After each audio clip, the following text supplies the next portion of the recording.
Vamos, nesse momento, compor, então, a mesa que trará o tema Planejamento Territorial e Urbano, papel dos serviços e institutos de geociências e engenharia. Convidamos ao palco o senhor Caiubi Emanuel Souza Kuhn, geólogo, docente da UFMT e diretor de assuntos parlamentares da Febragel, que fará a mediação desta mesa. Para ocupar o seu lugar, por gentileza, convidamos o senhor Jorge Pimentel, ele que é pesquisador em geociências, graduado em geologia na Unicinos, mestre em geociências pela Universidade Federal do Rio de Janeiro, na área de geologia de engenharia e ambiental. Atualmente assessora o diretor de Hidrologia e Gestão Territorial do Serviço Geológico do Brasil. Doutora Patrícia Marracep, geóloga pelo Instituto de Geociências e Ciências Exatas da Unesp Rio Claro, mestre em Geociências e Meio Ambiente pelo Instituto de Geociências e Ciências Exatas e doutora em Geografia pelo Instituto de Geociências e Ciências Exatas, ambas da Unesp Rio Claro. Atualmente é geóloga efetiva da Secretaria Municipal de Desenvolvimento Urbano da Prefeitura de São Paulo. Convidamos a professora doutora Silvia Helena Fatiola Passarelli, ela que é docente da Universidade Federal do ABC, Centro de Engenharia, Modelagem e Ciências Sociais Aplicadas, atuando nos cursos de graduação em Planejamento Territorial e Engenharia Ambiental e Urbana, e desenvolve pesquisas sobre história da cidade e do urbanismo. Informamos que, semelhantemente às apresentações e às mesas da manhã, cada palestrante terá 15 minutos para suas explanações e exposições, e no término nós abriremos para um debate que será conduzido aqui pelo nosso moderador. Começamos então convidando à tribuna o senhor Jorge Pimentel para proferir a palestra A Atuação da Diretoria de Hidrologia e Gestão Territorial DHT em projetos de ordenamento e gestão territorial. Senhoras e senhores, com vocês, senhor Jorge Pimentel.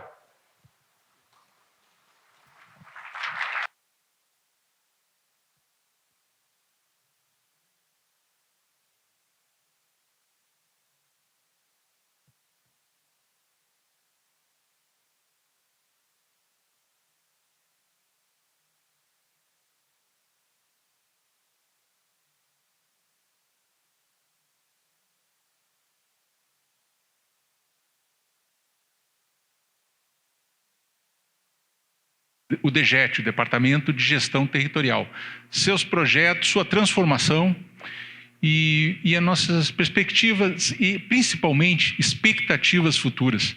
Isso eu acho que é a questão mais importante nesse momento.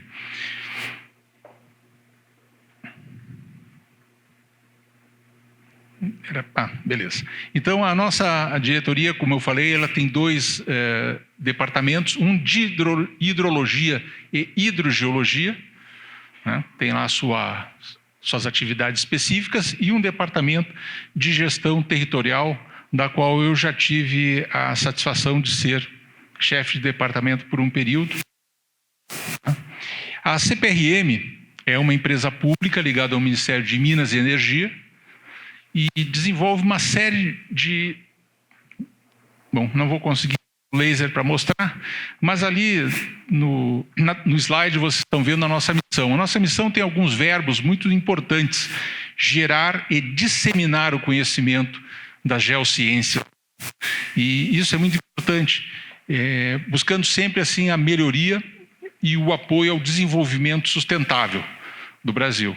É uma missão que foi modificada recentemente, e eu vou mostrar para vocês as ações que estão ali naquela barra de baixo. Bem, então, dentro desse departamento, ele basicamente tem duas linhas de atuação. Uma de geologia, gestão territorial clássica, estudos para a gestão territorial. Não que façamos gestão territorial, mas os estudos para subsidiar esse conjunto de ações. Tá? E um novo uma nova divisão, uma nova área que foi criada se consolidou a partir de 2011, que é a área de Geologia Aplicada, a DGEAP, que trata então das questões de geotecnia, mapeamento de risco, mapeamento de perigo e cartas geotécnicas, que eu vou detalhar para vocês aqui na sequência. Bem, a partir de 2011, a CPRM consolidou uma linha de ação, dando apoio às defesas civis no mapeamento de áreas de risco. Isso exigiu uma transformação institucional muito recente. Então, em 2016, nós conseguimos criar, com muito esforço, uma divisão, a DGEAP, para tratar exatamente dessas questões que envolvem a geotecnia, a geologia de engenharia, o mapeamento de riscos. Se tornou hoje uma das divisões mais importantes do Serviço Geológico do Brasil. Então é um momento muito oportuno, porque desde a semana passada o governo federal vem discutindo o PPA, o Plano Plurianual. E as nossas expectativas e perspectivas, na verdade, são de continuidade. Todos estão bastante ansiosos com as mudanças que poderão vir, né? E que a gente, infelizmente, perca a continuidade de um esforço tão grande de construir e consistir essa transformação que o Serviço Geológico do Brasil experimentou nos últimos anos. Então, eu vou mostrar alguns produtos e o porquê que ocorreu essa transformação. A CPRM, em 2008, ela atuava de uma maneira muito assim, não tinha uma continuidade nas ações ligadas à defesa civil. Entretanto, a partir do evento de 2008 no Vale do Itajaí, a CPRM começa a consolidar essa linha de ação, se aliando a órgãos que já eram consagrados como IPT, IG, enfim, a GeoRio lá no Rio de Janeiro, e começa então a desenvolver trabalhos de prevenção. Ela atua no Vale do Itajaí, será que é para... Acho que vou tentar para lá. Deixa eu ver. Também não. Petrópolis, sim. E Teresópolis em 2011. Foram áreas, municípios bastante atingidos, e a CPRM passa então a consolidar a sua atuação nessa área, dominando conceitos e formando equipes técnicas. Esse desempenho foi tão importante que permitiu então a entrada do Serviço Geológico nas ações do governo federal de mapeamento de áreas de risco. Então, esse mapinha que vocês estão vendo em vermelho representam mais ou menos 1.700 municípios que foram mapeados desde 2011. Então, a CPRM realiza um concurso público em 2013,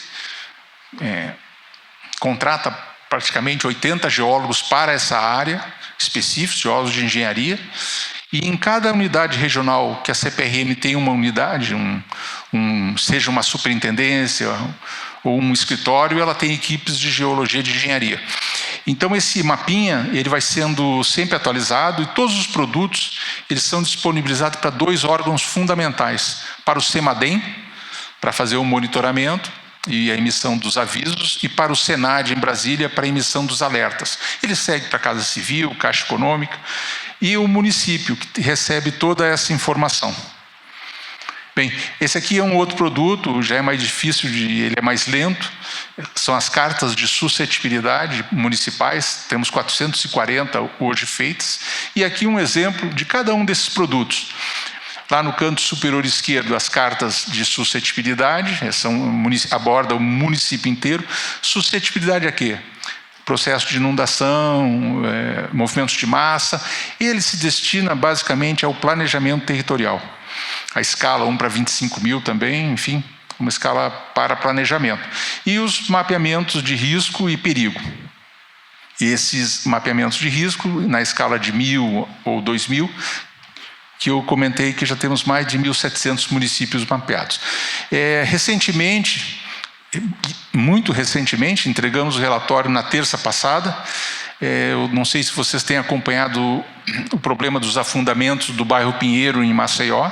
A CPRM fez os estudos geológicos, geotécnicos, contando com brilhantes consultores aqui que estão na plateia, que nos ajudaram bastante. E então uma situação bastante complexa que envolve problemas geotécnicos de superfície com mineração realizada a 1000 metros de profundidade, enfim, uma situação bem recente e que mostra claramente o conflito entre mineração, ocupação urbana e o descontrole dos órgãos, então, ordenadores do território.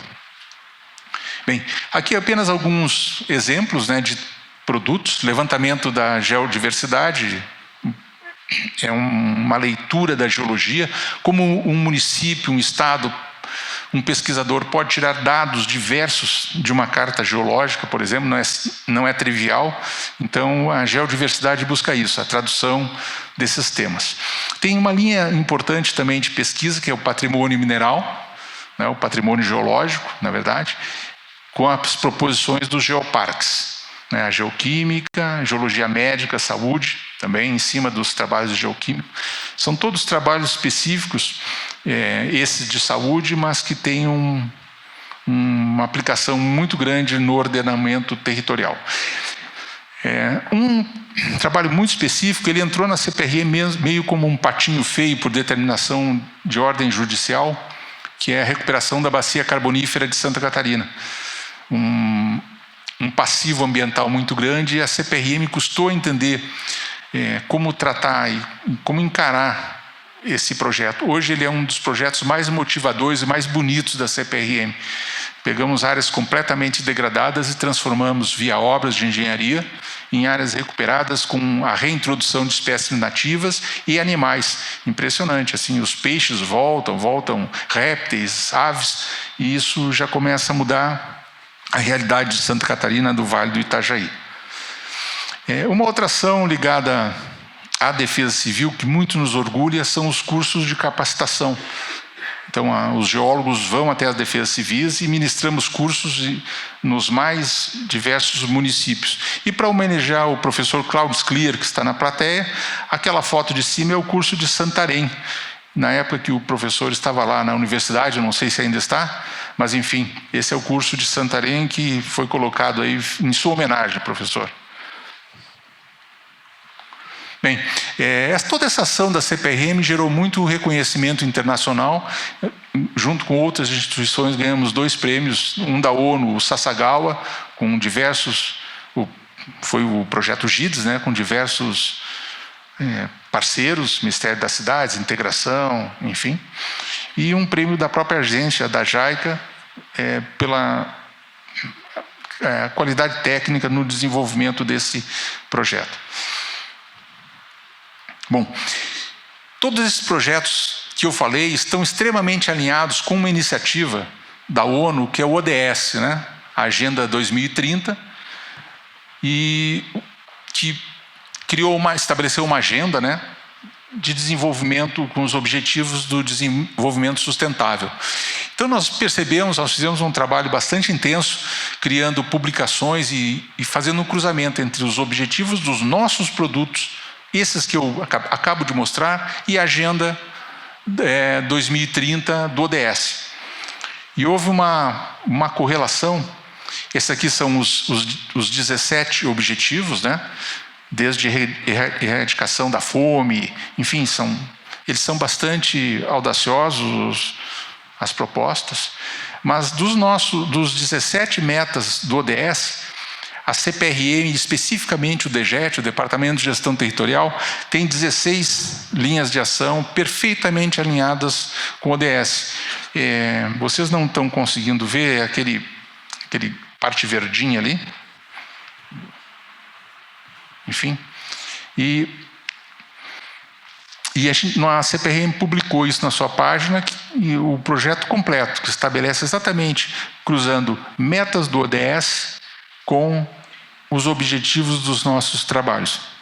E isso nos dá grande satisfação e, ao mesmo tempo, nos dá grande apreensão, porque as notícias que recebemos ontem, né, que o Brasil assim abandona a ONU exatamente na negociação que estabelece o alinhamento com os objetivos da Agenda 2030. Né?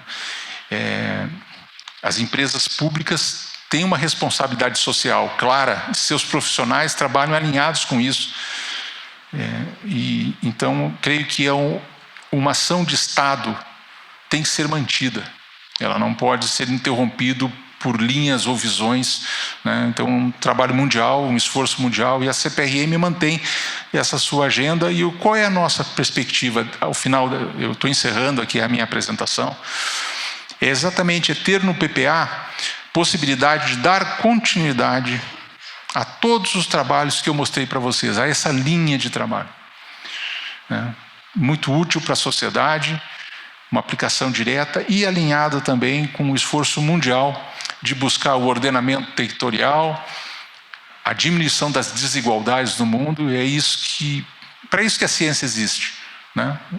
Não numa linha de aumentar as diferenças, as desigualdades, bem ao contrário, né? Encurtar esse distanciamento. Então é isso, pessoal, agradeço a todos e me desculpem pela pressa.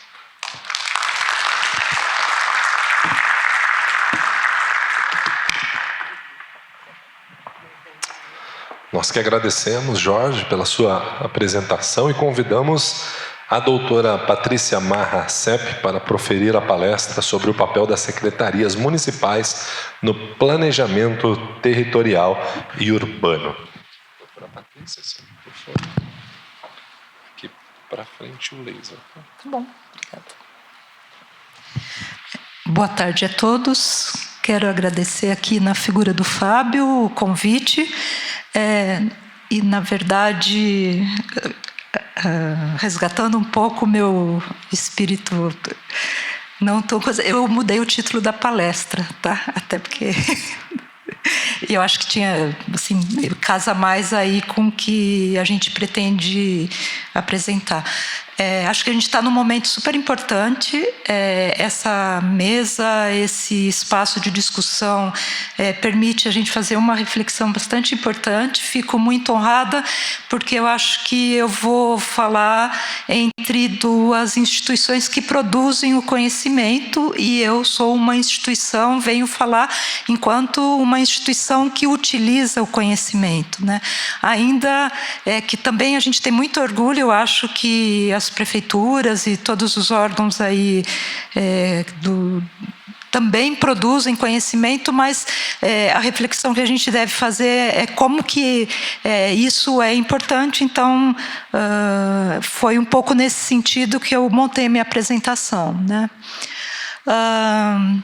Uma questão, acho que eu vou espelhar também muito a experiência nossa enquanto geólogos na Prefeitura de São Paulo. É óbvio que a gente não foi a primeira prefeitura do Brasil a ter geólogos, mas acho, do ponto de vista do número que ingressaram, da estrutura que foi preparada, acho que a gente é uma prefeitura pioneira. Nós entramos, eu e o Ronaldo, que está ali, e mais um grupo de 30 geólogos. O concurso foi em 1990 e a gente entra em 1991 aí na prefeitura. E num ambiente, só para vocês terem ideia, a gente está falando numa prefeitura que tem 120 mil funcionários na ativa, cerca de 3 mil engenheiros, 2.500 arquitetos, e aí chega a 30 geólogos, num universo totalmente diferente de linguagem, de práticas, de raciocínios. Então é um pouco isso que a gente vai tentar aí fazer a discussão. Acho que nisso pontua, é óbvio que nesses 30 anos de geólogos na Prefeitura de São Paulo, a gente trabalhou em N áreas, né?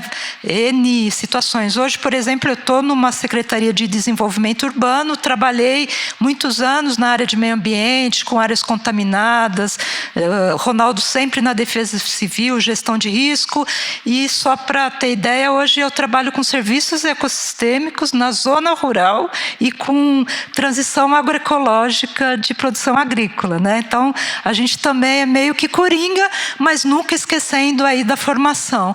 Então, uma coisa que queria pontuar, e acho que a experiência da prefeitura mostra muito isso, que o planejamento territorial e a contribuição das geociências, não só da geologia, da geografia, eles têm que ser entendidos como complementares. E a experiência que a gente chega há 30 anos atrás não era bem assim, né? A gente tinha toda uma dificuldade de diálogo. E para mim é inconcebível que no Estado, acho que o exemplo clássico aí de Maceió, mas a gente, há 20, 30 anos atrás, Cajamar e todos, o Rio de Janeiro, Petrópolis, é óbvio que é inconcebível no Estado atual você fazer essa separação de conhecimentos e de abordagens, né? Então, pegando como referência, então, o principal instrumento de planejamento numa cidade, que é o plano diretor. Então, vou contar um pouquinho o quanto o papel das geociências, da geologia, da geotecnia e do profissional geólogo contribuiu aí para essa discussão, né? Acho que você já colocou aí o papel da CPRM, mas eu acho que a gente teve uma evolução bastante grande, inclusive para familiarizar, introduzir a discussão da linguagem, do conhecimento geológico, geotécnico e das geociências. Primeiro, quando a gente tem a lei federal aí que cria a questão da defesa civil. Depois, a gente tem o Estatuto da Cidade, que é uma legislação que normatiza toda a questão do ordenamento territorial, a reforma urbana, e que traz a importância de ter as cartas geotécnicas para o ordenamento e para os planos diretores, né? São Paulo, a gente fala de uma cartografia geotécnica e de mapeamento de risco, a gente está falando desde a década de 90, então é uma experiência de quase 30 anos também. E aí, pontuando um pouco as várias cartas que a cidade de São Paulo teve, e aí eu já aproveito para fazer um vínculo com institutos de pesquisa, né? Aí o papel fundamental do IPT, no caso da Prefeitura de São Paulo, assim como foi da Unesp, como de outros institutos de pesquisa, as universidades federais, principalmente o FEBC e as cidades do consórcio do ABC, né? Então, o papel.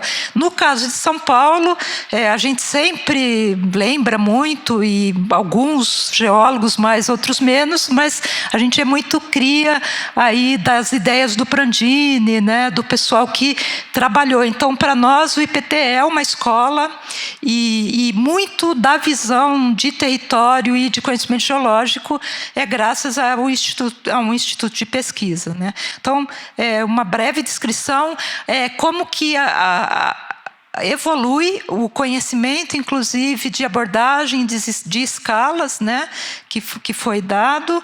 E aí, pontuando um pouco, aí já em 1993 é a última, entre aspas, cartas que São Paulo produziu, já com o profissional geólogo na prefeitura. Então, também queria fazer aí uma colocação, uma ponderação, uma reflexão da importância, é óbvio, dos institutos de pesquisa que geram, que produzem o conhecimento, que produzem as cartas, mas a importância de ter dentro dos órgãos que fazem a gestão do dia a dia, do ordenamento territorial, da defesa civil, um profissional das geociências, né?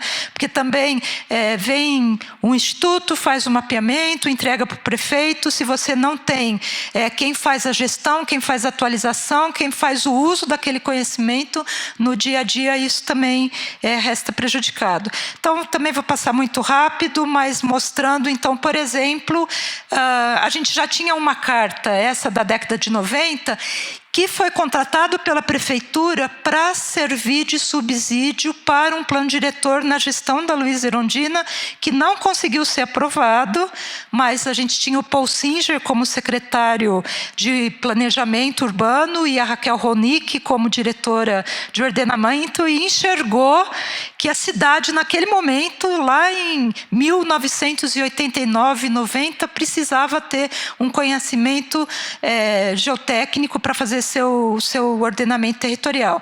Isso não se deu, depois os geólogos entraram, a gente foi trabalhar com risco, mas também com cartografia, e aí a gente fez muita questão de usar a cartografia que tinha sido produzida, mas diferente das cartas que hoje o CPRN faz, a gente fez tudo na mão, com ábaco e lápis de cor, né? Então, os geólogos se dividiram e tinham aí 83 cartas na escala 1 para 10 mil, tudo feito no campo e no escritório, e depois, com a própria ajuda do IPT, 10, 15 anos depois, tentou-se a vetorização, a digitalização, e hoje é um documento disponível no sistema de informações da prefeitura, o GeoSampa, que está aí, né? Então, colocando. Aí, isso é tela do sistema de informação, a gente tem muito orgulho desse sistema, é um layer que coloca todo tipo de informação, e o layer de meio ambiente, de geologia, está colocado aí, né? Isso para cartografia geotécnica, passando para a questão de risco também, a gente tem todo um histórico que vai desde 89 e que levou a contratação de mapeamento de risco, a contratação dos primeiros geólogos, acho que quem é mais novo não lembra, mas o escorregamento da Nova República, no Butantã, e aí foi perpassando. Como tudo no país, a gente tem avanços e retrocessos. Às vezes a gente anda 3 passos e volta 1. Às vezes a gente anda 1 e volta 3, né? Então, acho que a gente tem muitas vitórias, muitas reflexões aí. Por exemplo, esse mapeamento, o último mapeamento de risco, feito no convênio IPT, Unesp e os geólogos da prefeitura, colocado na base do GeoSampa, e desde setorização de risco, aí é uma área na zona norte de São Paulo, bastante problemática, onde passa o Rodoanel agora, tudo colocado, né? Então, indo. Também contamos com a colaboração do CPRM. São Paulo foi uma das cidades que, graças ao IPT, CPRM fez a carta de suscetibilidade, né? Mas para ir ganhar o nosso tempo, já mostro, por exemplo, então, já no plano diretor de 2002, o macrozoneamento, dos critérios foi os condicionantes do meio físico, e aí se usou a cartografia geotécnica e informações de vegetação, tal, e gerou o macrozoneamento. No plano diretor de 2014, que aí a gente já estava na Secretaria de Desenvolvimento Urbano, também o conhecimento geológico foi uma questão super fundamental, principalmente nas áreas não ocupadas, nas áreas mais, entre aspas, do que o macrozoneamento coloca como a macrozona de proteção ambiental. E aí, de novo, carta geotécnica, mapa de declividade, carta de compartimentação geomorfológica, que foi dando, depois cruzamos com questões do Plano Municipal de Mata Atlântica, grau de urbanização, e foi colocando. Só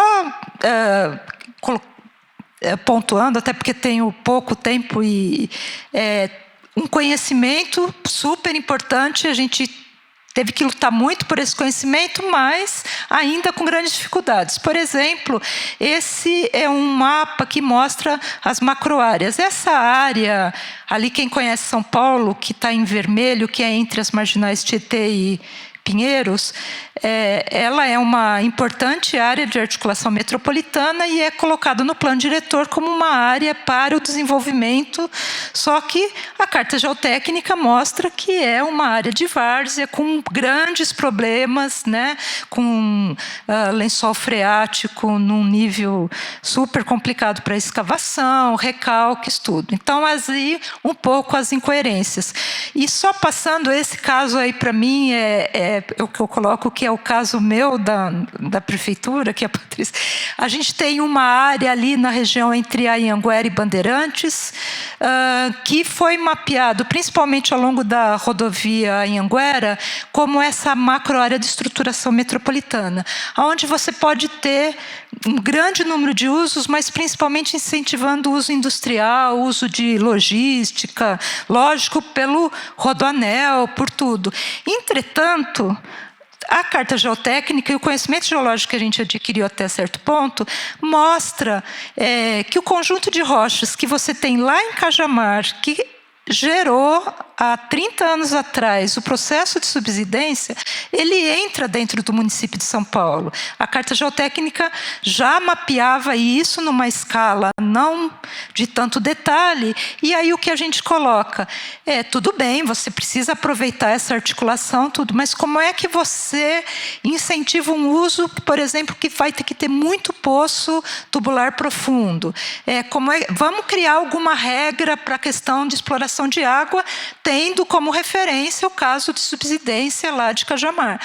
A gente lutou muito, não queria essa macroárea, saiu do executivo sem essa macroárea. Quando chega na Câmara, é óbvio que aí outros interesses demarcam essa macroárea, e aí o que a gente consegue é só colocar algumas diretrizes gerais, né? Que toda edificação que fizer uso de água subterrânea, que fizer perfuração, sondagem, tem que usar os certos parâmetros, né? Então, só para terminar, eu não sou tão... como colega, foi preciso, eu quero fazer umas reflexões. São 4 slides aí, né?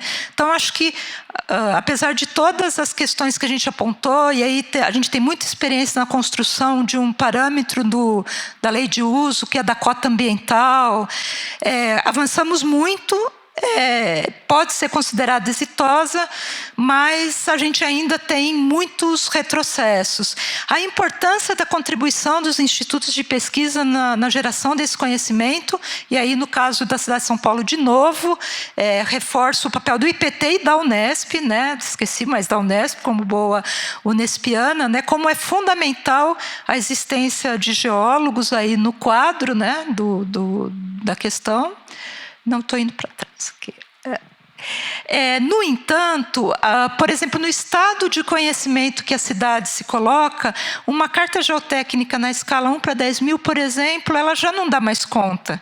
A gente precisa de um nível do conhecimento que não sei se é carta geotécnica ou se é um GAN de banco de dados de poços, de perfurações que nos permitam trabalhar no nível do lote. Quando a gente foi trabalhar na lei de uso, que aí você precisava ter regramento que a cidade dá para o lote, aí você vê a grande falta de dados e o quanto nem a prefeitura produz, as empresas produzem, mas a gente não tem um depositório disso, e o quanto os institutos também ainda talvez nos deva isso, né?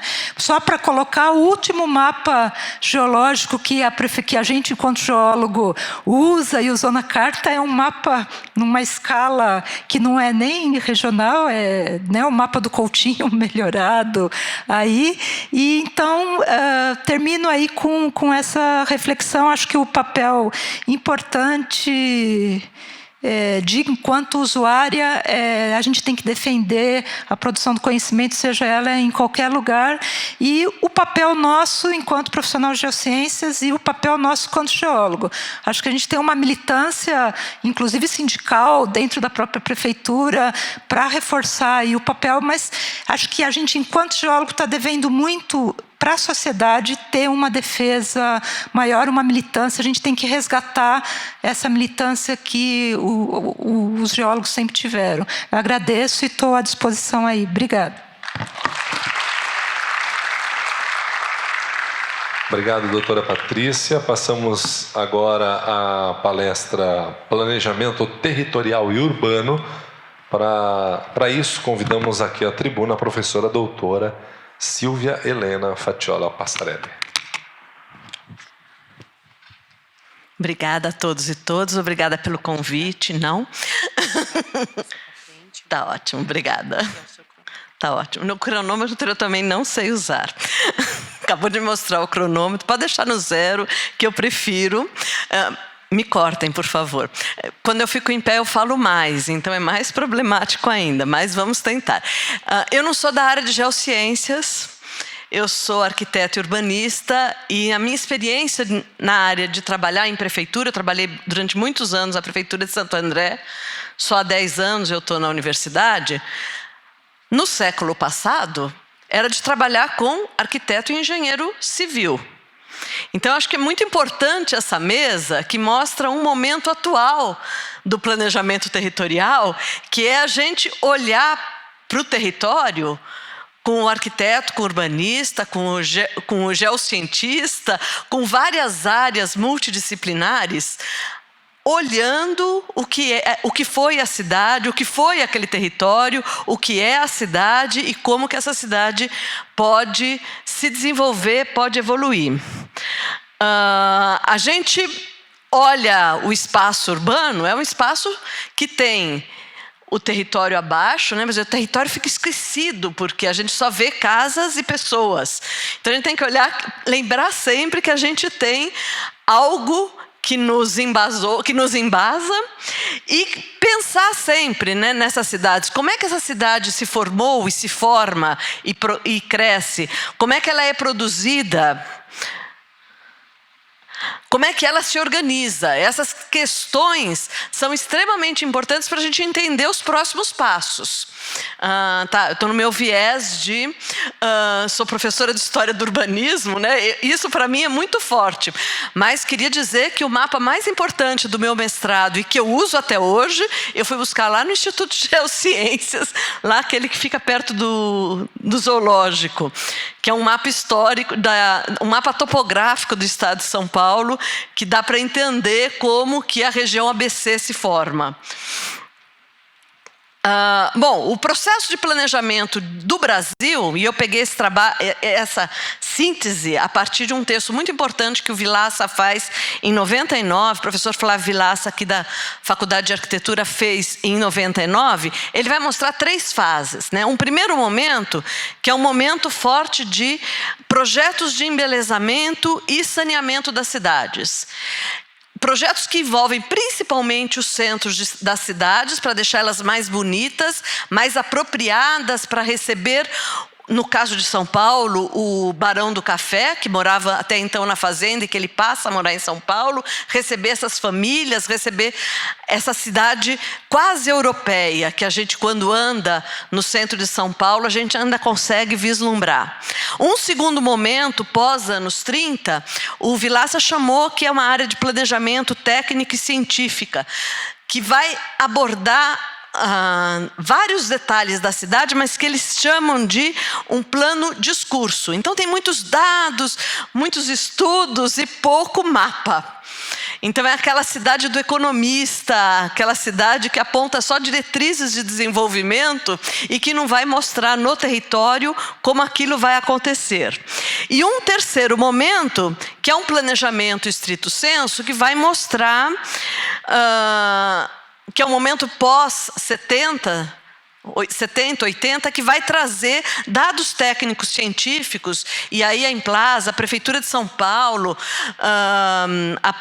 as prefeituras de cidades maiores vão se organizar para montar, a partir de dados técnicos científicos, os planos. No entanto, o Vilaça vai colocar, mas afinal, para que servem os planos? Ele está falando em 99, porque esses planos muitas vezes deixam de ser processos de planejamento.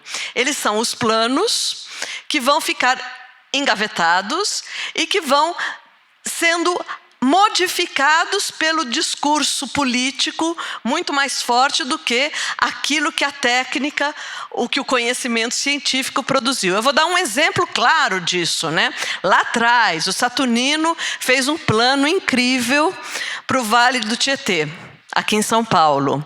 Então, ele vai propor para a várzea do Tietê uma área que a gente sabe, né, que é de enchente. Os nossos rios são rios que se alargam no verão fortemente. Então, ele vai propor que esse rio seja retificado, mas que tenha vários bolsões para retenção de água. Então, nesse mapa de baixo, dá para perceber os bolsões, os vários locais de retenção de água, piscininhas, piscinões, e áreas desocupadas em volta do rio Tietê. O que a gente assistiu acontecer. A gente não pode falar que retificou o rio é o problema. Não é só isso que é o problema. É que retificou o rio e, rapidamente, as várzeas do rio foram ocupadas. Não é por falta de planejamento que foram ocupadas. É por falta de acompanhar, de ter um processo. Foi deixado de planejar. Então, deixou de cumprir aquilo que estava no plano.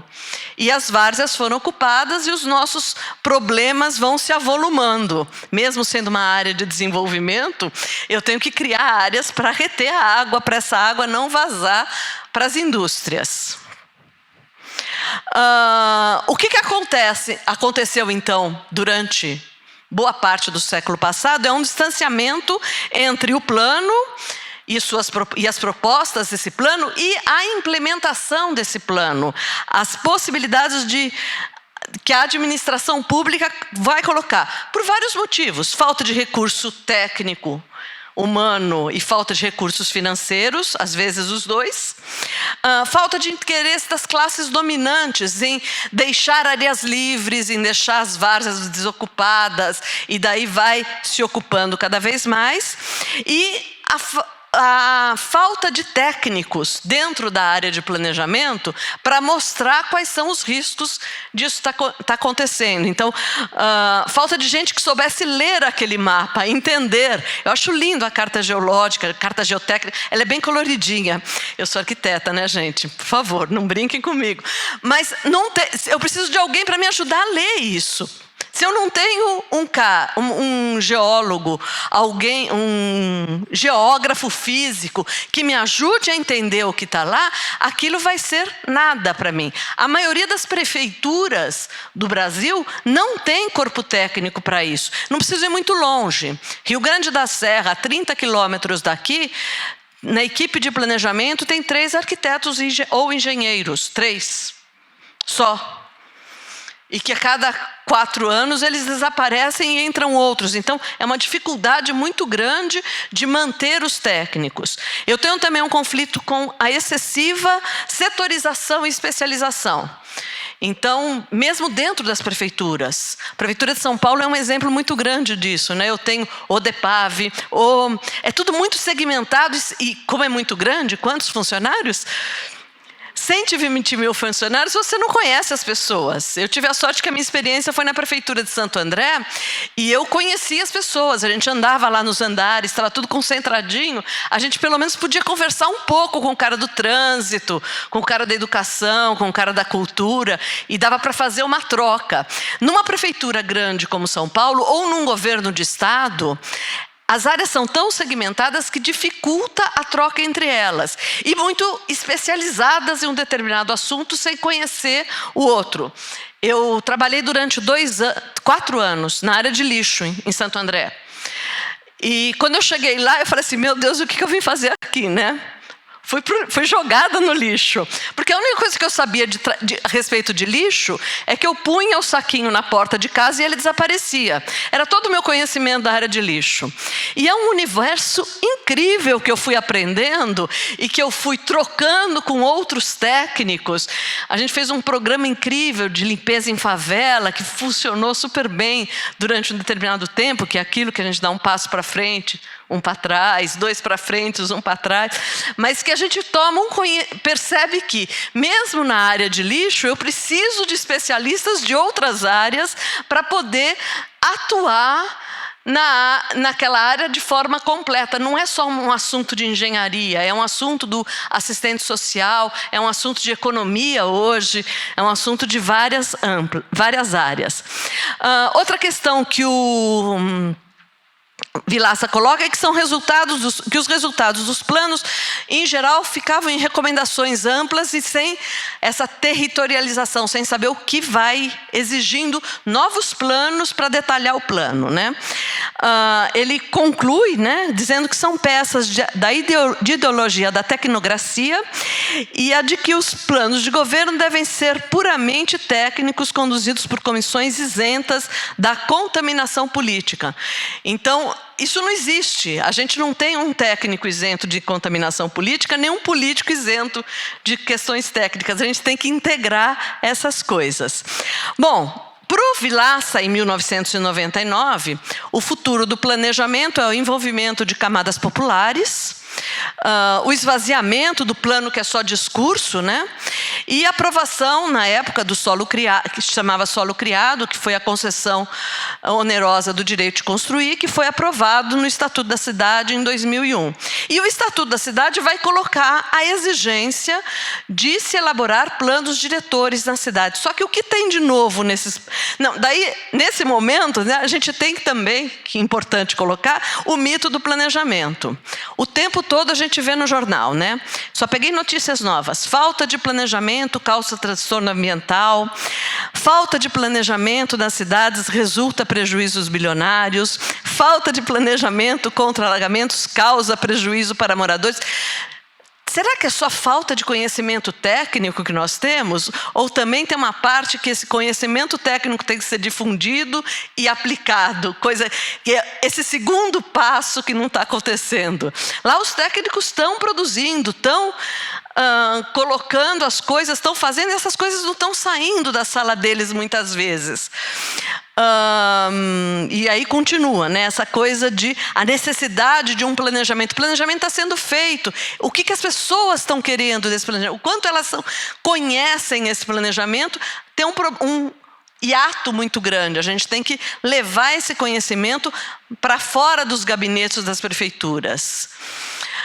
E daí vem o Estatuto da Cidade com promessas interessantes, promessas que eu não vi ainda totalmente serem aplicadas, mas que a gente tem um esforço muito grande, tanto dentro da academia quanto dentro dos órgãos técnicos, de levar a presença. Então, tem os estabelecimentos de novos instrumentos urbanísticos, que são muito importantes, instituição de mecanismos de participação social, que é uma novidade que é extremamente importante. Nós demos alguns passos nesse sentido, mas a gente precisa dar passos muito maiores, que é de levar o conhecimento para a população, dela entender o que está acontecendo e não sofrer uma mudança simples do plano diretor a cada mudança de prefeito. Nós estamos com essa discussão lá em Santo André, hoje, que caiu de paraquedas um projeto de lei de mudança do plano diretor que não foi discutido por ninguém, nem pelos técnicos, nem pelos moradores. Caiu de paraquedas. Então, a gente tem que forçar a discussão porque a cidade é nossa. Nós vivemos nela. Tem instituição de mecanismos de captação de recursos e torna obrigatório o planejamento do município como um todo, não só da área urbana, que também é algo novo, vocês podem não acreditar. Porque até então a gente só olhava um pedaço do município, não olhava o município como um todo. E como se faz esse planejamento, né? Muito da nossa experiência de planejamento vem da vinda do Padre Lebré para o Brasil, e que o Padre Lebré é do Centro de Pesquisa de Ação, Economia e Humanismo da França, e ele vai trazer um método que é de conhecer profundamente o território, um conhecimento que é técnico. Eu vou pegar lá os dados do IBGE, dados do CEA, mas é um conhecimento, vou pegar os mapas todos, mas um conhecimento de campo, de ir lá, de entender o que está acontecendo, de conversar com as lideranças do local, para entender qual é a dinâmica que existe naquele lugar. Daí, prever cientificamente e fundamentado nesse grande levantamento, quais são as transformações possíveis, o que é que, se eu deixar do jeito que está, como é que vai ficar, se eu fizer uma intervenção, passar o rodoanel aqui, se eu colocar uma escola, como que se dá as transformações da dinâmica, e daí, a partir daí, um conjunto de normas, regras e de ação, de implementação dessas propostas. E nesse processo de planejamento, a partir do Estatuto da Cidade, a gente começa a vislumbrar um grande leque de informações que a gente tem que pegar. Eu tenho dados socioeconômicos, demandas sociais, uso do solo, isso era o de base que a gente fazia. Mas hoje é fundamental a gente conhecer o que é a área contaminada, quais são os passivos ambientais, quais são os riscos geológicos e ambientais daquele território, quais são os possíveis efeitos de mudanças climáticas, porque elas existem, a gente sente. Como é que isso vai... o que isso vai desencadear? Eu trabalho com patrimônio cultural, estou discutindo lá uma reforma no museu, eu já falei, gente, aumenta a calha. É um prédio de 1912 que a quantidade de água que caía do céu podia ser a mesma, só que agora tem uma quantidade de água que cai torrencial num mês só. Depois fica o chuvisqueiro. Toda vez em janeiro está alagando dentro, porque a calha não aguenta. É simplesmente porque a calha não aguenta. Nós vamos ter que fazer uma intervenção no bem tombado, no bem que o patrimônio disse, olha, aqui não pode mexer. Nós vamos ter que falar, vai poder mexer, que nós vamos ter que pôr uma calha maior aqui. E isso é por conta dessas mudanças que estão acontecendo e que nós não aprendemos a ler isso. Nós temos que aprender, inclusive, com muitos de vocês que estão aí, mais jovens, que estão aprendendo essas coisas. E por aí, reunir no plano o que é desejo, o que é desenho, o que é uma cidade ideal para cada um e a cidade ideal desse coletivo, por meio de planos, projetos, leis e propostas de intervenção. E também de discurso. Eu vou passar bem rápido, porque só para mostrar um pouco da diversidade da cidade. Essa aí, a gente reclama do trânsito de hoje. Essa é uma foto dos anos 50, 60. Eu não consegui a data, mas pelo tipo de veículo que tem aí, é final de 50, começo de 60. Quer dizer, trânsito é uma coisa normal. Rua Xavier de Toledo, em frente à biblioteca. Esse tipo de ocupação, que a gente sabe que existe, que a gente tem que dar conta de como esse tipo de ocupação, que tipo de padrão que nós vamos dar para esse tipo de ocupação. Ele parou, gente. É isso? Vocês bloquearam?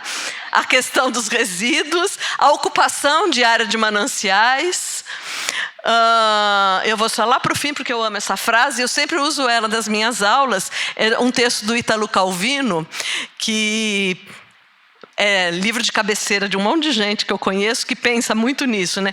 Que o inferno dos vivos não é algo que será, se existe, é aquele que já está aqui. O inferno no qual vivemos todos os dias, que formamos estando juntos. Existem duas maneiras de não sofrer. A primeira é fácil, para a maioria das pessoas, que é aceitar o inferno e tornar-se parte dele, até o ponto de deixar de percebê-lo como inferno. A segunda é arriscada e exige atenção e aprendizagem contínuas. Tentar saber reconhecer quem e o que no meio do inferno não é inferno, e preservá-lo e abrir espaço. Muito obrigada, desculpa pelo tempo. Obrigado, professora Silvia. Aliás, nós agradecemos aos palestrantes, aos painelistas, pelas explanações, e conduziremos agora, a partir de agora, o senhor Caio e Manuel Souza Kuhn para conduzir o debate. Quero lembrá-los que, para fazer a pergunta, basta levantar a mão, a recepcionista vai até você se apresente e faça o debate. Senhor Caio. Obrigado a todos os palestrantes presentes. Vamos dar início à discussão. Eu vou só pedir para que sejam sucintos na pergunta, para que a gente consiga ter mais gente participando e consiga ter um debate o mais envolvente possível aqui entre todos. Então aí, se a gente for sucinto na pergunta, a gente consegue, eu acho, que ter um debate mais interessante. Boa tarde, quero me apresentar. Meu nome é Diego Gasoli, eu sou professor aqui em São Paulo, dei aula na Unesp recentemente. E a gente está começando um grupo de pesquisa justamente criando um repositório de sondagens e ensaios geológicos geotécnicos. Então, de manhã, na mesa redonda de geoética, a gente tinha a intenção de fazer uma pergunta para o pessoal. Infelizmente, não tivemos tempo, e eu também vou tentar ser sucinto agora para não prejudicar os outros. Mas, no final, a professora Roseli e a professora Kátia Mansur foram super simpáticas ali no coffee break, atenderam muito bem as nossas questões. Que é o seguinte, a gente está criando, então, um repositório. Hoje a gente tem cerca de 150 mil sondagens só na região metropolitana de São Paulo. Então, a gente tem dados para aferir, ou pelo menos inferir, cartas e modelos geológicos geotécnicos aqui. E estamos tentando atender esse desejo que a gente encontra em muitas regiões. Uma das dificuldades que a gente está enfrentando é para conseguir acesso a essas informações, especialmente do poder público. Apesar da lei de acesso à informação, existe a dificuldade de conseguir localizar, disponibilizar e depois digitalizar essas informações. Então, queria no primeiro momento falar que existe uma iniciativa, a gente está fazendo isso com um projeto de pesquisa que é também uma startup, tá? E aí perguntar, especialmente para a doutora Patrícia, como a gente pode contribuir, de que forma a Secretaria enxergaria isso, uma forma da gente contribuir a atingir esse desejo em comum. Obrigado.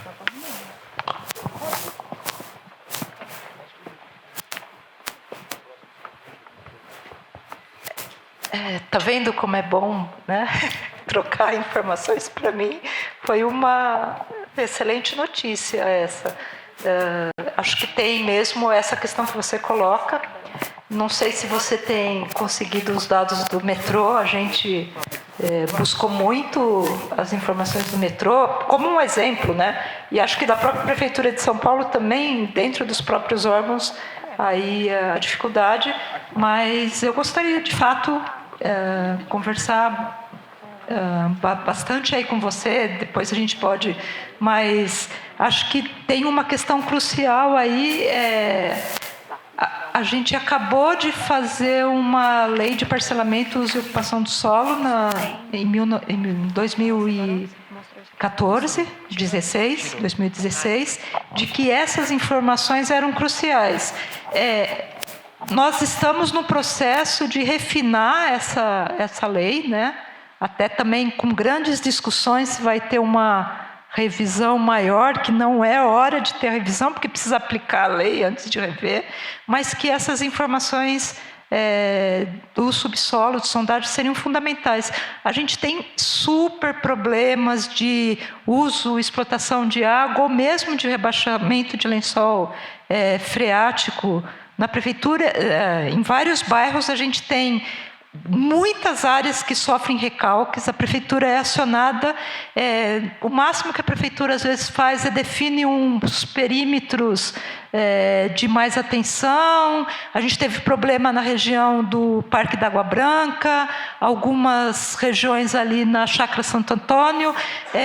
Nos foi incumbido, inclusive, de fazer uma legislação que regulasse isso, e o que a gente padeceu muito.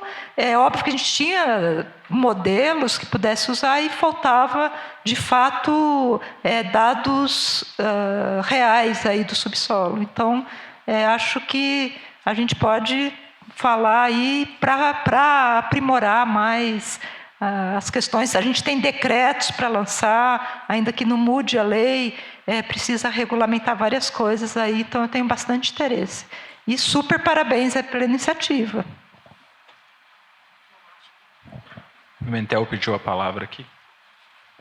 Eu gostaria de parabenizar aí pela iniciativa e na contramão eu quero demonstrar assim o interesse do Serviço Geológico do Brasil em conversar com você, se for do interesse. Dentro dessa área de geologia e de engenharia, a gente modelando já diversas vezes bancos de dados de sondagem geotécnica, e por insuficiência de pessoal, tempo, na verdade é o tempo mesmo, não conseguimos desenvolver esse projeto. Mas há todo o nosso interesse, se for do interesse de vocês, depois até gostaria que te apresentasse novamente, queria conversar contigo, para que a nossa equipe aqui de São Paulo pudesse entrar em contato com vocês, e a gente pode implementar o que já foi modelado, toda essa estrutura no resto do país, porque é fundamental que a gente tenha um banco de dados dessa natureza. Parabéns, e eu te afirmo, o interesse do Serviço Geológico do Brasil em seguir o caminho que vocês já abriram. Muito obrigado. Quem fica feliz em agradecer sou eu. Agradeço também o apoio do professor Fábio Reis, nosso coordenador de pesquisa. Aproveito para convidá-los, a gente vai fazer a apresentação do imposto agora às 18 horas, vai ser o primeiro trabalho apresentado sobre essa iniciativa, esse projeto de pesquisa. E, de novo, muito obrigado pela atenção dos senhores. Sou só Diego Gasoli e Sondagens.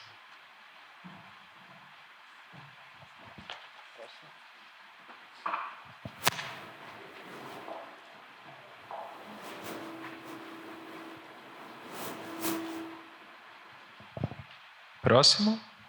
Ali. Boa tarde a todos. Queria primeiramente parabenizar todos pela apresentação. Meu nome é Raquel, atualmente eu sou pesquisadora aqui do Instituto do Departamento de Geografia e Física.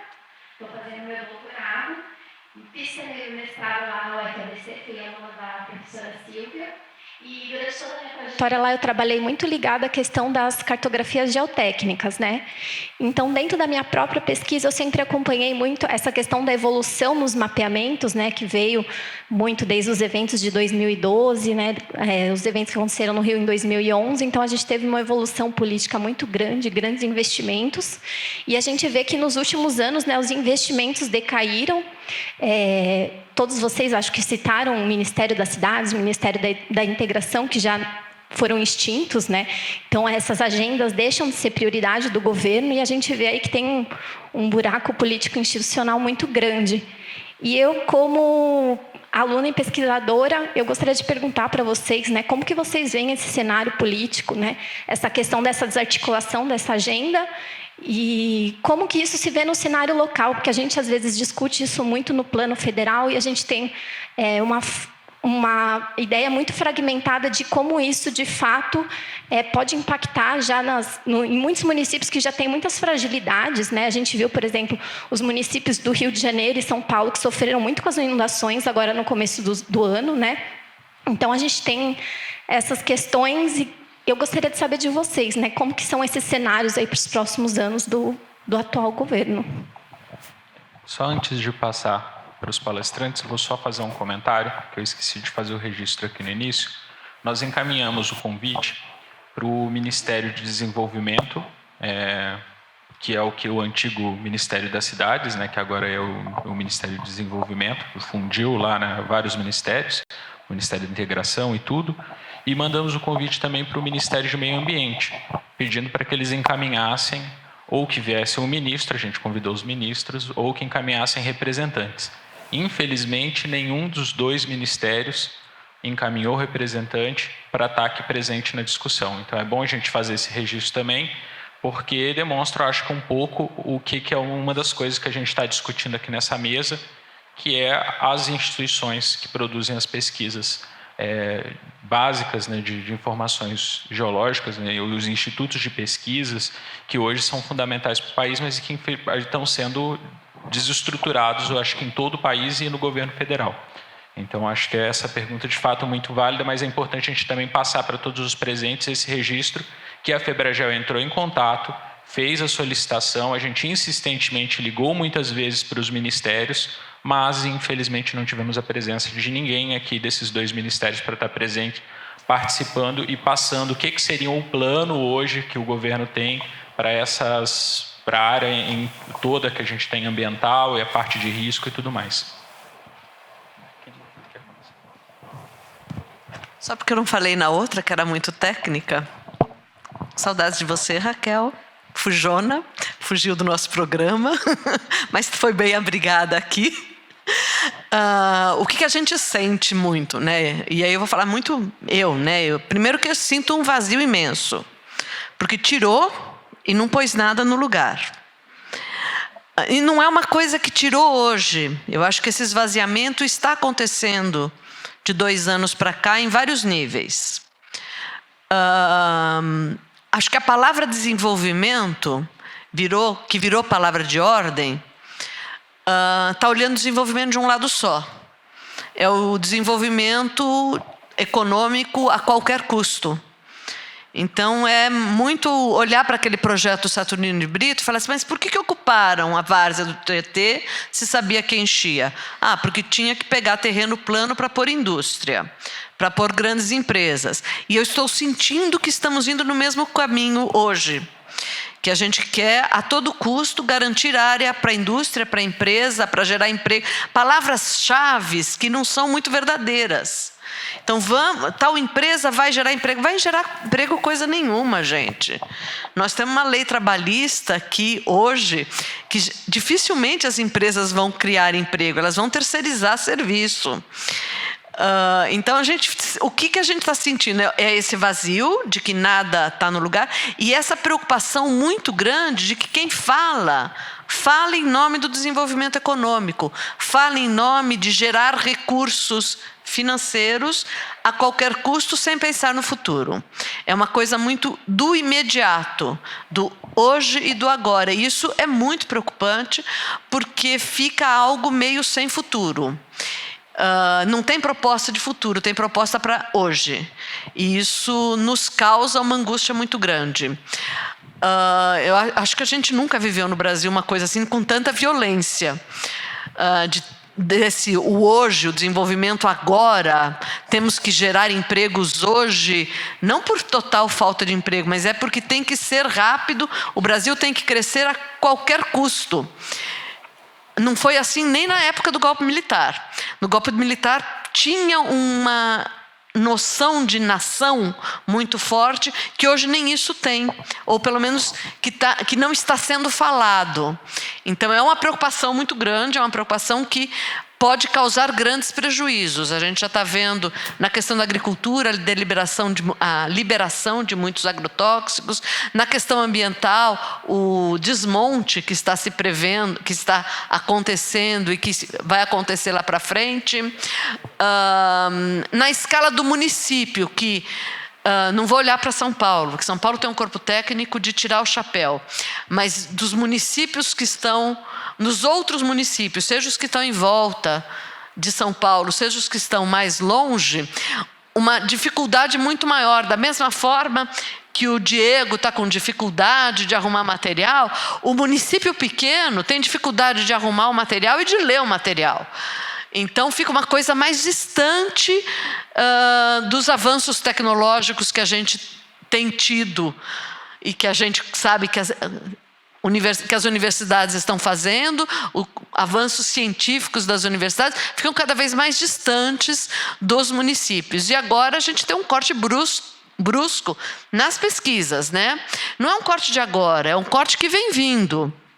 Então, e que envolve várias coisas, envolve desde os chocolatinhos de agora, mas também a diminuição de bolsas da CAPES, a diminuição do recurso de pesquisa do CNPq, a dificuldade que a gente cada vez mais está tendo em fazer olhar para o exterior e trazer professores visitantes para cá ou ir como pesquisadores em bolsas sanduíches para fora. Então, são cortes que estão acontecendo faz tempo e que agora a gente está falando assim, meu Deus, e agora o que vai acontecer?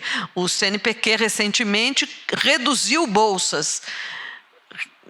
As bolsas do Programa Universal reduziu fortemente e prometeu pesquisadores de iniciação científica, o ano passado. Esse ano, cortaram os pesquisadores de iniciação científica. Então, como é que vai se sustentar uma pesquisa de 3 anos com R$4.000, que foi o que foi concedido ano passado, né? E sem técnico para ajudar. Então, nós estamos num desmonte muito grande que a gente tem que fazer o que a gente fez ontem. De uma forma bonita, fazer essa festa que a gente fez de falar, olha, aqui tem gente que está pensando, que está refletindo e que está produzindo conhecimento, e esse conhecimento é para nossas cidades, é para o nosso desenvolvimento social.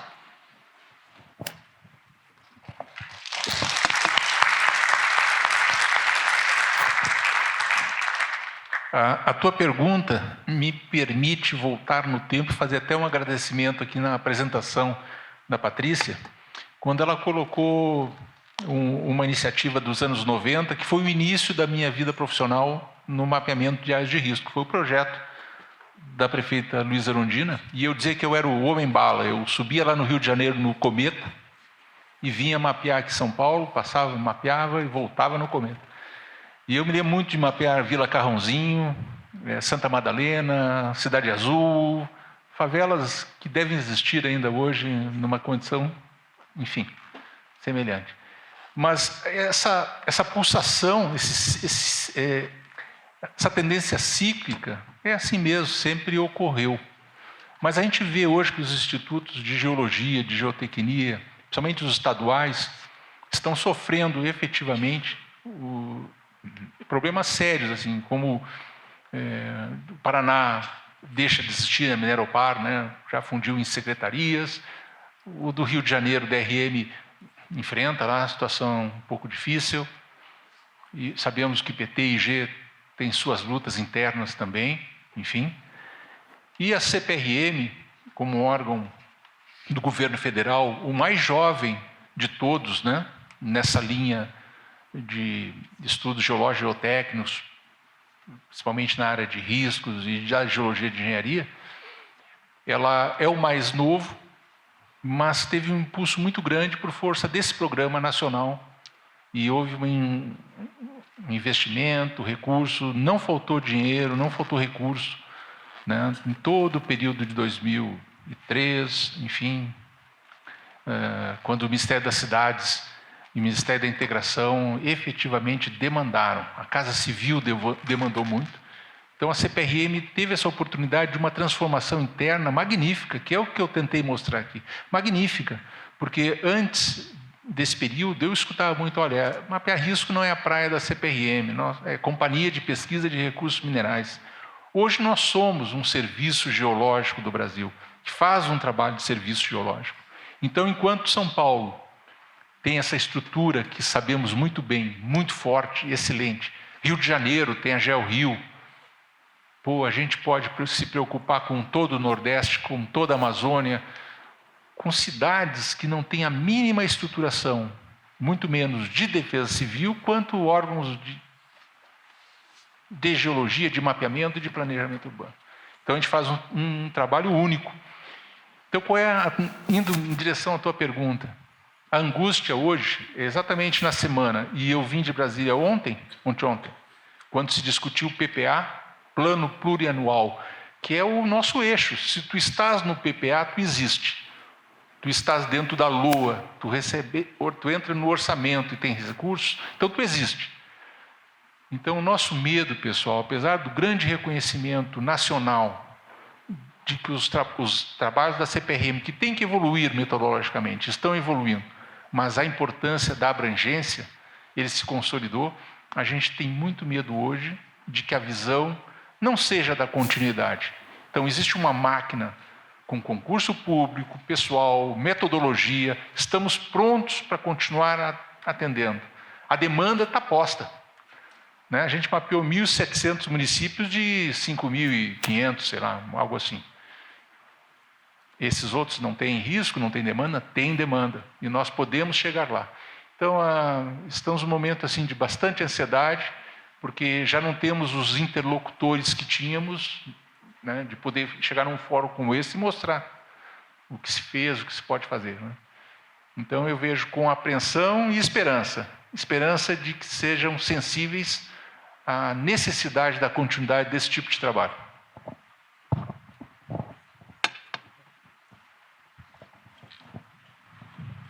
Ricardo, antes de estou voltando a falar, é demais, mas eu queria fazer mais uma provocação. Eu tenho quase 40 anos de associação profissional de geólogos, e é interessante que nos idos aí, 25 anos atrás, nós formulamos uma ideia sobre como atuar na questão do risco geológico, e colocamos 4 pontos. Que é a questão, uma é o planejamento, né, o inventário das áreas de riscos e as ações. Então aí entra a geologia e a engenharia, basicamente. O segundo ponto eu vou pular. O terceiro ponto é a educação e o quarto é a defesa civil. Essas 3 eu vi que avançou muito.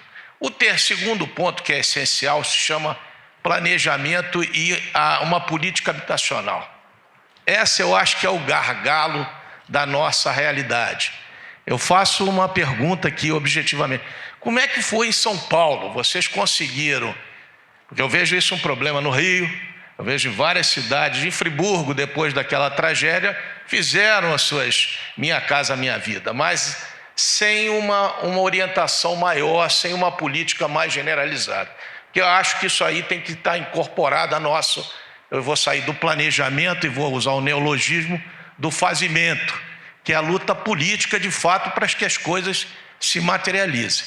Então, eu queria ter uma noção de como é que a avaliação de vocês, se eu estou errado, mas se não está fazendo falta da nossa prática política, enquanto, inclusive, entidades e tudo mais, para casar a visão técnica nossa com uma prática objetiva de solucionar o problema mais crítico, que é a habitação civil, da habitação em áreas de risco, para evitar áreas de risco. Pergunta difícil, e aí até ia pedir ajuda para os universitários aí, né? Que quem trabalhou com risco muito, o Ronaldo, né? Mas eu concordo plenamente. Inclusive, uma coisa que eu aprendi muito na prefeitura é como mediar conflitos, né? Assim, principalmente nos últimos anos, não tanto na questão de risco, mas como eu vinha da área ambiental, a gente sempre tem um grande conflito com a área da habitação, seja da habitação institucional dentro da própria prefeitura e os movimentos de moradia. E aí o que você coloca é crucial, né? Se você não faz essa mediação. A gente tem um grande problema, a gente trabalha... acho que o Ronaldo pode falar mais isso, o déficit é enorme. A gente trabalha com uma figura que não dá conta, que é o auxílio aluguel, né? Então, a prefeitura não dá uma moradia definitiva. A gente acabou de fazer uma remoção agora de 1.400 famílias, né? Até as áreas ali que eu mostrei, na Zona Norte, para implantar um parque linear, né? E é óbvio que elas estavam em risco, foi uma demanda do Ministério Público, que a prefeitura só cumpriu porque tinha a questão do Ministério Público. Nem 40% dessas famílias, essa demanda de 1.400 famílias vão ser imediatamente atendidas. Grande parte vai ficar no auxílio aluguel, quer dizer, a gente empurra com a barriga. Como a gente tentou casar a questão do risco, o planejamento, a questão da demarcação de zonas especiais de interesse social dentro do plano diretor e, principalmente, zonas especiais de interesse social em áreas com infraestrutura, porque é fácil também você fazer estoque de habitação em áreas de periferia.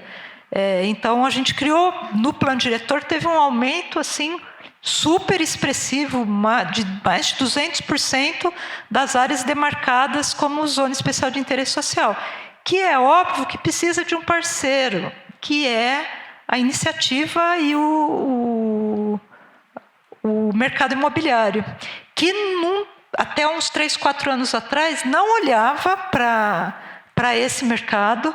A gente estava num boom imobiliário lá de 2009, 2010, todo mundo queria construir 5 apartamentos com varanda gourmet, prédio que a gente chama, né, de tipo condomínio, né? Todo mundo queria os 5 quartos. Agora, com até o esvaziamento do Minha Casa Minha Vida, a gente tem visto o mercado imobiliário indo para a habitação de interesse social e HMP. Então, é isso. Eu não respondi sua pergunta, porque respondi porque assim, não demos conta da demanda. Usa-se um instrumento provisório, que é do auxílio aluguel, que só empurra com a barriga. A gente tem mais de 20.000 famílias hoje na cidade de São Paulo recebendo auxílio aluguel.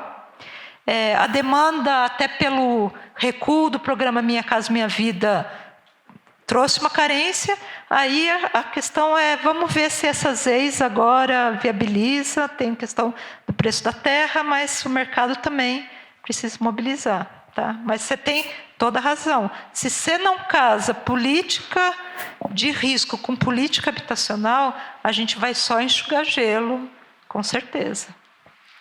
Então, a gente teve alguns avanços técnicos, né?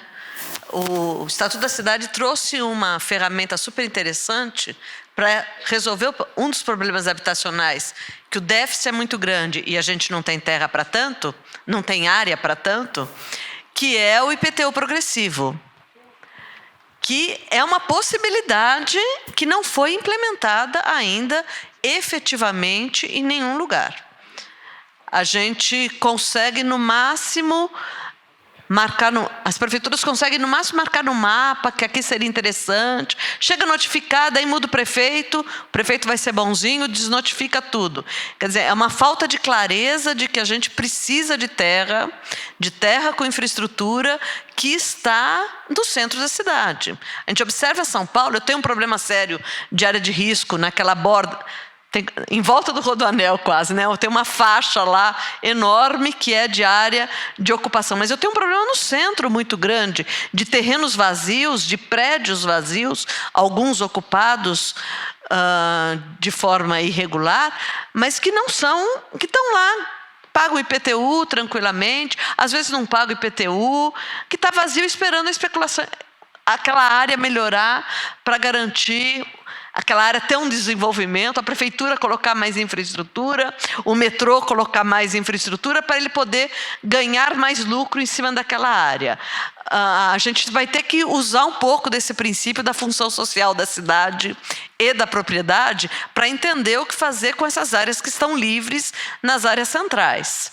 A gente fez um estudo recentemente, coordenado pela professora Rosana, sobre o déficit habitacional do ABC. É gigantesco e não tem terra para pôr todo o déficit. Sabe, o déficit é muito grande e a gente está numa área que é a área de mananciais. Então, eu fico sempre nesse conflito. Então, eu vou ter que buscar mecanismos da geociência para ver nessas áreas que estão pintadas no mapa 1 para 10 mil, ou 1 para 100 mil, ou 1 para 50 mil, nessa escala grande, o que é área de risco, para ver lá no detalhe, dentro daquela área, o que é mesmo de risco, para poder tirar menos gente, porque eu não vou ter onde colocar essas pessoas. O Minha Casa e Minha Vida foi um desastre, né? Porque ele foi implantado em áreas que não tinha infraestrutura, que nas periferias da cidade, quer dizer, isso a gente levou a crítica e o Minha Casa 2 já mudou essas coisas. Não, tem que ser em área infraestruturada, tem que ser em área descrita do plano diretor como área possível para adensamento urbano. Quer dizer, relacionar financiamento com o plano diretor, com a infraestrutura e a estrutura da cidade. Nós vamos abrir para mais uma pergunta, aí depois eu peço para todos já responder a pergunta e aí a gente já encerra a mesa. O relógio funciona. Boa tarde, meu nome é Luiz, sou do Instituto de Geociências da Unicamp, estou terminando o mestrado em Ensino de Geociências e a questão que eu gostaria de fazer no grupo não é uma questão direcionada a nenhuma das pessoas, mas pelas falas que nós vimos, percebe-se que o planejamento existe, talvez não em todas as cidades, nem em todo o território nacional, mas o planejamento existe e o grande problema é a prática desse planejamento, né? Colocá-lo em prática. Vocês conseguiriam dizer quais seriam as possíveis estratégias para conseguir implementar de fato essas práticas? Então, entre o planejamento e a prática na cidade, quais as possíveis estratégias que nós poderíamos ter para aumentar o nosso poder, a nossa voz, digamos assim, para que o parâmetro técnico seja seguido em vez de uma questão política apenas? Vocês saberiam conseguir direcionar quais as possíveis estratégias para sair do planejamento, para conseguir aplicar de fato a prática?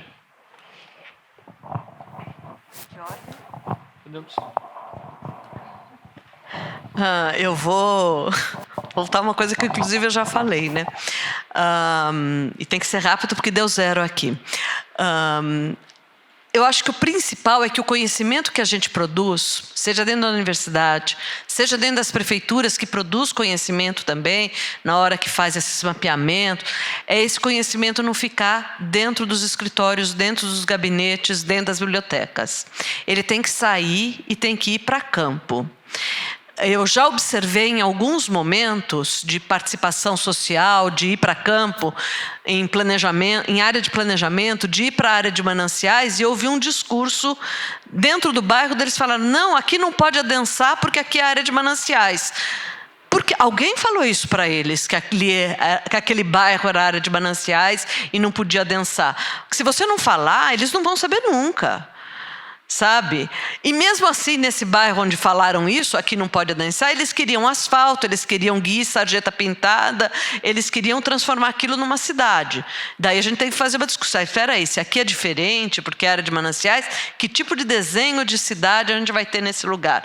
Então, eu acho que esse diálogo entre os setores públicos administrativos, entre esse conhecimento técnico que é produzido nas prefeituras e o que é produzido dentro das academias, não tem que ficar só entre nós, aqui nessa mesa, mas tem que ir para a rua. A gente tem que levar para o bairro e explicar o que é a natureza, aquele lugar onde eles vivem, como eles vivem, quais são as possibilidades, quais não são. E esse diálogo tem que ser permanente e constante, porque as pessoas mudam, as pessoas esquecem. Então, o tempo todo está lá falando: olha, isso aqui... Tem um exemplo lá no ABC, que é o Jardim Zaira. Eu acho que quem trabalha com isso já olhou o mapa, né? Eles moram numa parede vertical, quase. Aquilo é um horror. Já está ocupado. Tudo bem, vai conseguir tirar aquilo de lá? Não vai conseguir tirar aquilo de lá. Então, nós vamos ter que fazer diálogo para não deixar densar, para ver em alguns pontos onde o risco é maior, tem que remover, e etc, etc. Mas isso tem que fazer o diálogo constante com a sociedade civil, organizada e desorganizada, de quais são os problemas que existem naquele lugar, o que é essa cidade que nós estamos vivendo, para poder construir a cidade que é ideal para todos. Muito obrigada a todos por ter aberto essa chance de eu fazer essa troca, que eu aprendi muito aqui.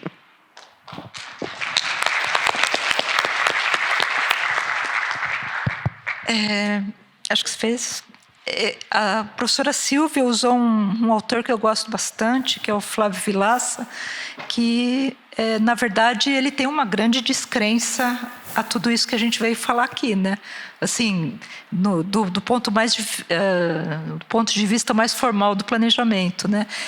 E, de fato, eu acho que muito pouco de tudo que se produziu deixou de ser uma peça de ficção, deixou de ser uma peça técnica, porque, primeiro, por exemplo, um plano diretor no caso de São Paulo, a gente ganhou um prêmio da ONU Habitat, tudo. Eu nunca esqueço, ele é o consenso do possível, porque quem constrói a cidade não é só o poder público, pelo contrário, né? A cidade é construída por um conjunto enorme de forças, e depende do momento, algumas forças, em geral, tem uma grande força que está sempre mais articulada, mas dependendo do momento, você tem forças que estão mais ou menos articuladas.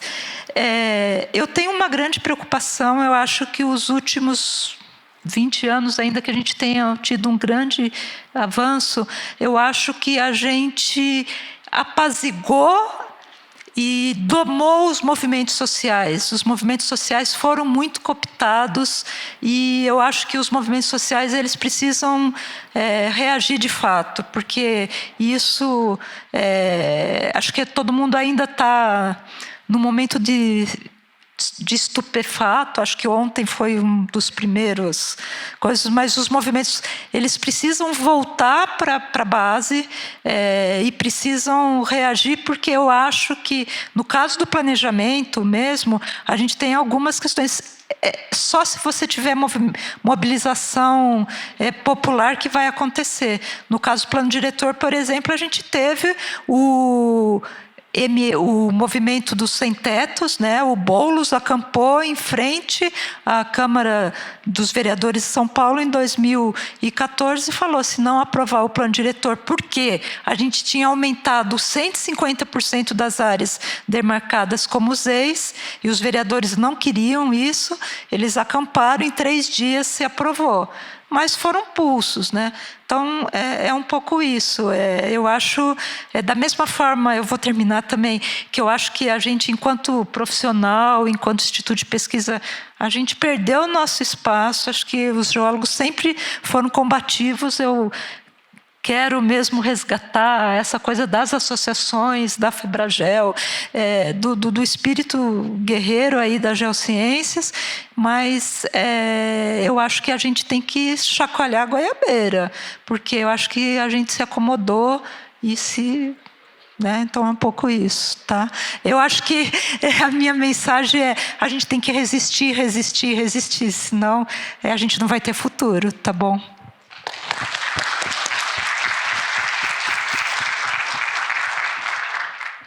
Bem, só uma colocação final, assim, numa visão mais macro, que é que eu trago assim do governo federal.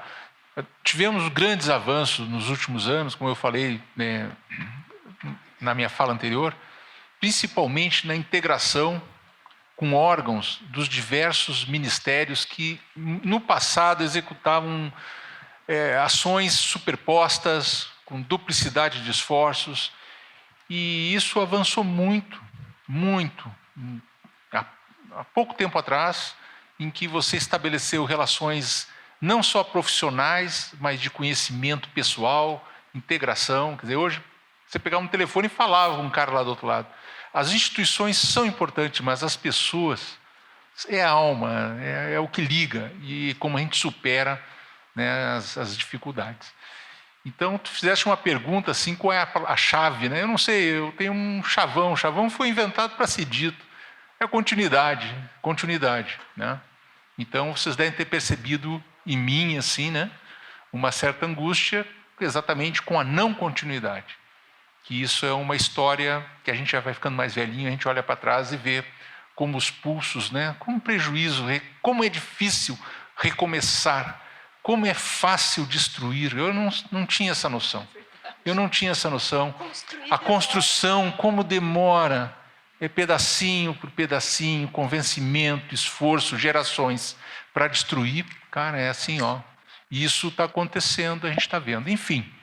Então eu quero dar parabéns também pela mesa, porque juntou 2 geólogos e uma arquiteta, né? E, bom, o Álvaro, não sei, Rodrigues dos Santos, se passou aqui, porque ele não ia perder uma farra dessas aqui, né? Uma plenária dessa. Mas ele sempre falou assim, ó, como nós estamos longe dos arquitetos, como os arquitetos estão longe da gente. A gente tem que trabalhar mais junto, né? Enfim, parabéns a todos, foi excelente, pessoal. Obrigado. Silvia, Patrícia, Pimentel, muito obrigado pela presença. E eu faço aqui agora uma falinha bem curta, que eu acho que o desafio para a gente conseguir mudar esse cenário está na atuação de cada um de nós. E aí a gente está hoje com as instituições sendo todas ameaçadas, as instituições específicas da nossa área estão sendo ameaçadas, são oportunidades de emprego para cada um de nós, mas além do que a oportunidade de emprego, é o que a sociedade precisa para construir uma sociedade que seja melhor, com cidades que funcionem, onde tenha redução dos problemas ou que não tenham problemas ambientais, como são os que nós temos hoje em muitos locais. E mais do que isso, para quem não conhece os dados hoje que a gente tem de mortes em relação à defesa civil, a desastres naturais, né, é altíssimo no Brasil. O Brasil é um dos países que mais se tem desastres naturais no mundo. E a gente precisa, como geociências, dar uma resposta para isso. E essa resposta tem que ser em todos os espaços onde a gente puder discutir isso, seja na universidade, seja na sociedade, seja nas associações, seja aqui na Febragel. Então, acho acho que o convite que a FEBRAGEL coloca aqui na hora que a gente também propõe essa mesa e faz essa discussão nessa mesa, é que a gente consiga fortalecer isso em todo o país. Porque aqui a gente está discutindo o cenário, principalmente discutimos de São Paulo, da realidade de São Paulo, de alguns locais que estão mais próximos. Mas aqui a gente ainda está no suprassumo do que tem hoje no Brasil em relação a essa área. São poucos municípios que se tem, às vezes até arquiteto. Tem no meu estado, tem municípios que nem quadro técnico tem, que a prefeitura não tem ninguém de quadro técnico. Então, essa é a realidade que a gente tem hoje no Brasil, e com esse cenário que a gente está tendo de destruição das instituições, a gente de fato está correndo o risco de voltar para antes da década de 70, ali, bem antes. E o nosso desafio vai ser também, além do que a educação, brigar para que isso também, que essas instituições e esse trabalho de proteção da sociedade e de construção de cidades e de um ordenamento territorial correto, que seja feito pelos governos que estão aí.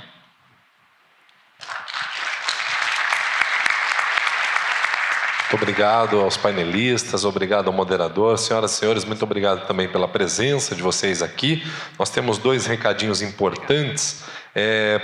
Primeiro é que o coffee está sendo servido lá fora, fiquem à vontade, mas nós queremos também que vocês prestigiem as apresentações que acontecerão no 2º andar, agora, das 16h20 às 17h30. E também lá no hall do 2º andar, nós temos as apresentações dos e-posters nos totens. Eles acontecerão no hall aqui em cima, tá? Aproveitem o coffee, dá tempo. Ah, vai fazer um sorteio primeiro, então aguardem, pare tudo. Bom, já fiquem com os recados aí que já foi dado, hein? Já aguardem esses agora e nós vamos fazer um sorteio. O que é o sorteio, doutor Fábio?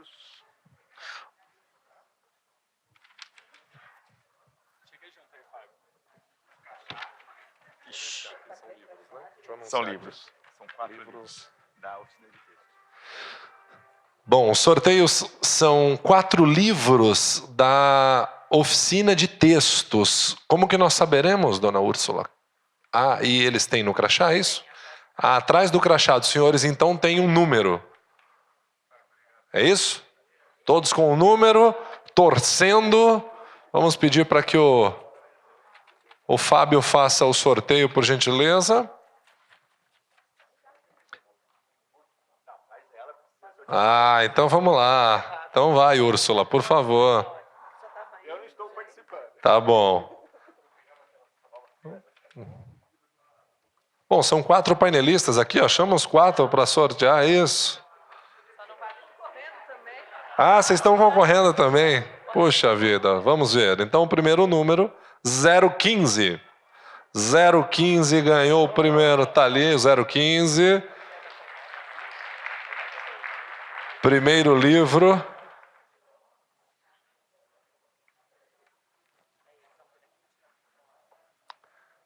Isso. Vamos lá, Úrsula. Doutor Fábio. Tá bom. Esse primeiro qual que é, doutor Fábio? Esse primeiro é o Método Geoelétrico em Hidrogeologia. Nosso próximo livro é um glossário de geotectônica e que vai para...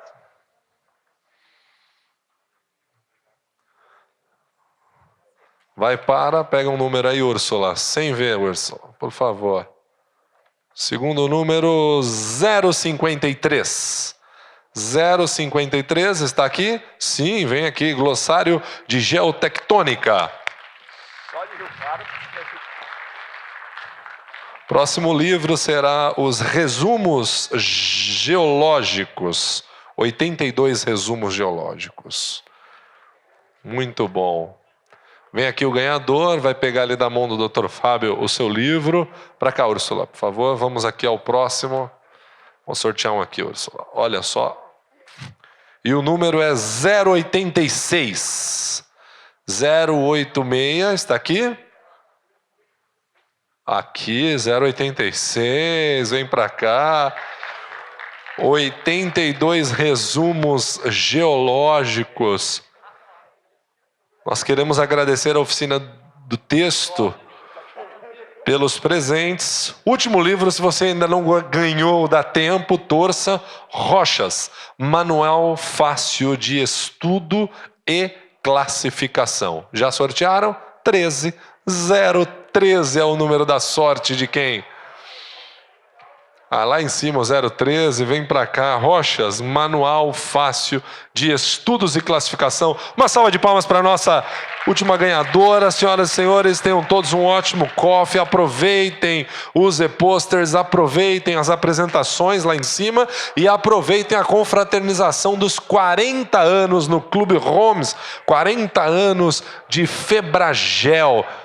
Pela atenção de todos, muito obrigado.